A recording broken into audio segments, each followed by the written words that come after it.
Kia ora guys and welcome back to the Black Jersey. My name's Max and I'm going to be making my return to analysis videos in 2024 very shortly. But before I do make my return to making analysis videos, I do need to share my thoughts on the England squad for the 2024 Six Nations.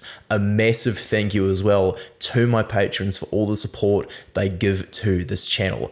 Awesome stuff, guys. I've been very curious throughout my wee hiatus from analysis videos about how England are going to go in Steve Borthwick's sophomore year as their head coach. I've been pretty critical of Steve Borthwick at the start. I didn't feel that he was experienced enough for the job, so I'm kind of giving England a bit of a mandate of win or bust, because the draw they were given, it almost kind of papers over a few of the cracks they're having with the Premiership. But Borthwick, I think you can see what he's trying to do with his squad. He's taking a very reasonable approach. He's doing his best to pick probably half the squad on form. He said that he wanted to reward Premiership form, which is very honourable as it's the start of World Cup cycle.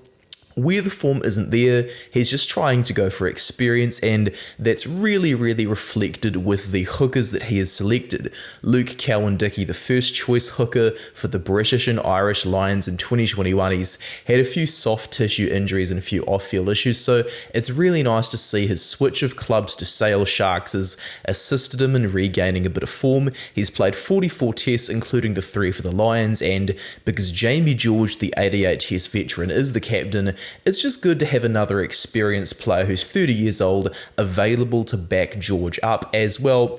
England have the potential to build a lot of really good depth at hooker under Borthwick until 2027, but they've opted to go for the best of the young pack.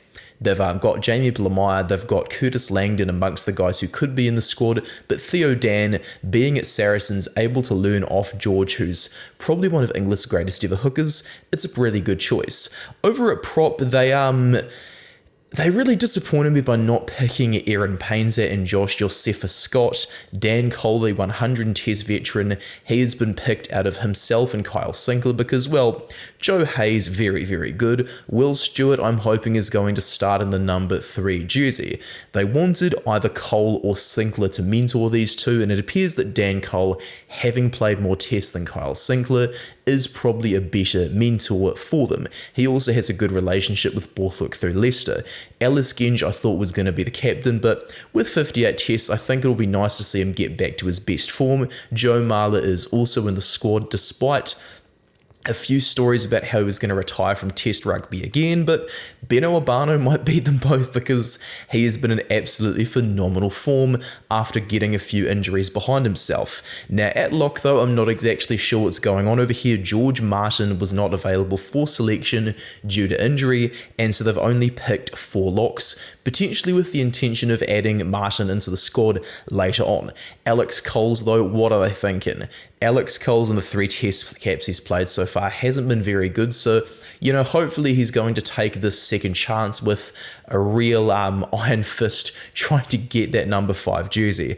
I'm very happy to see that Ollie Chesham has been selected after a strong World Cup and another really good premiership for Leicester. Nick Asikwe as well, he's starting to regain his feet in test rugby, which is absolutely excellent because when he first burst onto the scene, he was obviously a promising player. Mara Watoje as well, always great to see his 82 test caps, including 6 for the Lions, being utilised. While Mara Watoje has several off-field ventures, it definitely means that he enjoys his time on the pitch a lot more. With the loose forwards, they've picked 7 of them. Chandler Cunning himself, 6'4", very bulky guy. He should add a lot to the pack if he gets played at number 8.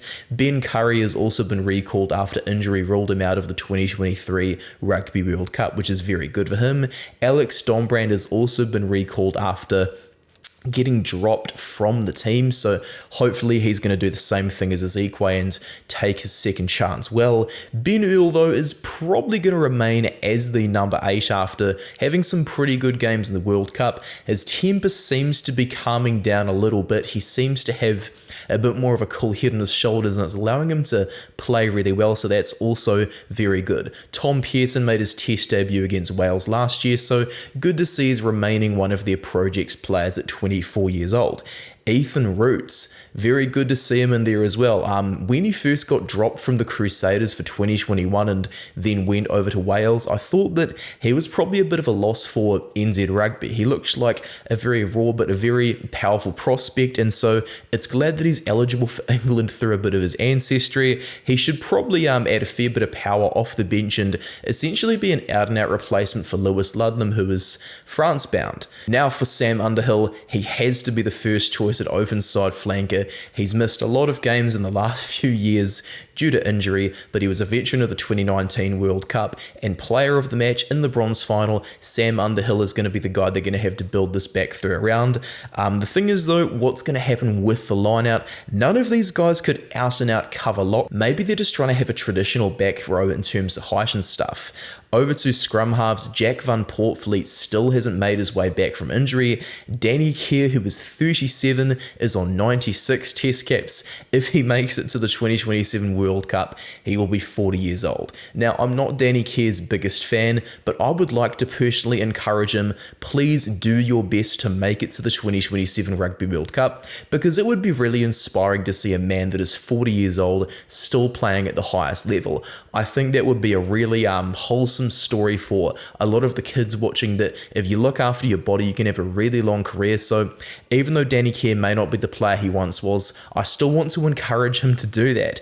Alex Mitchell is most likely going to remain the first choice at 9. He's only played 11 test caps, but is starting to look a little bit more confident potentially. Ben Spencer only 4 test caps. He's in form though at 31 with no real successor to Mitchell and Kerr, aside from the injured Van Poortvliet. Maybe it's just best to go for a guy that's in form and is experienced through his playing with Bath.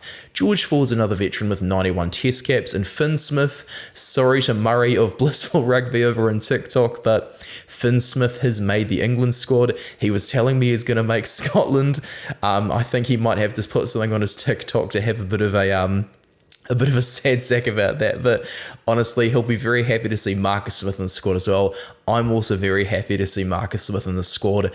Even though England may not do as well without Owen Farrell, I still back Marcus Smith wholeheartedly. He was the best first 5 in the world back in 2022, and though he and Freddie Stewart both lost a bit of form in 2023 due to getting rested and rotated a fair bit by Borthwick's policy of only wanting one playmaker on the pitch, I think Marcus Smith is still going to be in for a really good season, even if England do kind of fail a bit in the Six Nations. With the midfield, I'm probably as happy as you're going to get. Oscar Beard looks like a bit of a role projects player, but hopefully he's going to do really well when he gets some time on the pitch. Elliot Daly's also been selected, so potentially he's going to be seen as that utility back to wear jersey number 23, cover, wing, fullback, and 13. Fraser Dingwall, I can't believe he's uncapped though. He first got called into the squad back in 2020, and he still hasn't played his test debut. It's ridiculous. Start him at 13 in their first game of the Six Nations, please. Ollie Lawrence though, this is the guy who has to be at 12. Although Ollie Lawrence is probably more suited to being as 13, Henry Slade is going to be wearing that jersey, so even though it's probably better to have an extra kicker in 12, have that guy who can assist the 10 with his decision making, it doesn't mean you have to do that out and out. When you're playing rugby, you don't have to be in the position that's pre-designated. You can swap things around if you want to do some nice tricksy stuff, and Henry Slade is a very crafty, very intelligent player. I'm glad he's been recalled because it was a bit of a joke that he wasn't in the 2023 Rugby World Cup, in my opinion. The outside backs, this should be very, very interesting as well, with Freddie Stewart 31 test caps, now the dominant leader of this outside back contingent.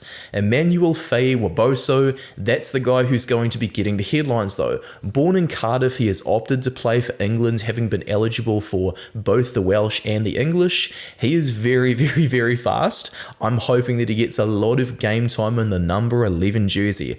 Tommy Freeman, I don't exactly rate him, but maybe he's going to just be an extra hand on defense with not too much bulk on Henry Slade. Slade's tall, very agile, but probably isn't the best defender in the world, so maybe they want to have this kind of center on the wing strategy and turn Tommy Freeman into the British version of Damien Penaud potentially. Tom Roebuck looks like a very good prospect, so hopefully he gets to make his test debut as well. And George Furbank, he's definitely a bit of a polarizing figure, but with his versatility, potentially he's going to fight George Ford for jersey number 22. He can cover both 10 and 15, so this gives England a bit of options when it comes to altering their game plan depending on who they're playing against. What do I think of the squad overall? I guess it's decent, but it could definitely be a lot better. I'm glad to see Manu Tuolangi isn't in there though, most of all. That is a huge problem. England have finally got past that. Is excellent to see. Maybe some of these veterans in this squad are probably prolonging their career a bit too long. It might hurt them in terms of TWI in the long term, but maybe Borthwick's weighing up the gamble and thinking, you know, it's better to have them in here now, pass the leadership on, then we can just have a bit of a natural succession plan. I can kind of see what Borthwick is going to do, but whether his plans work out, that's another question on its own. So thank you very much for watching today's video, guys. Just remember as well, do go down there, subscribe, like the video, and share your thoughts if you enjoyed today's content. My next video is going to be on the Irish squad, so check that out as well. Thank you so much for watching, guys. Cheers from Max.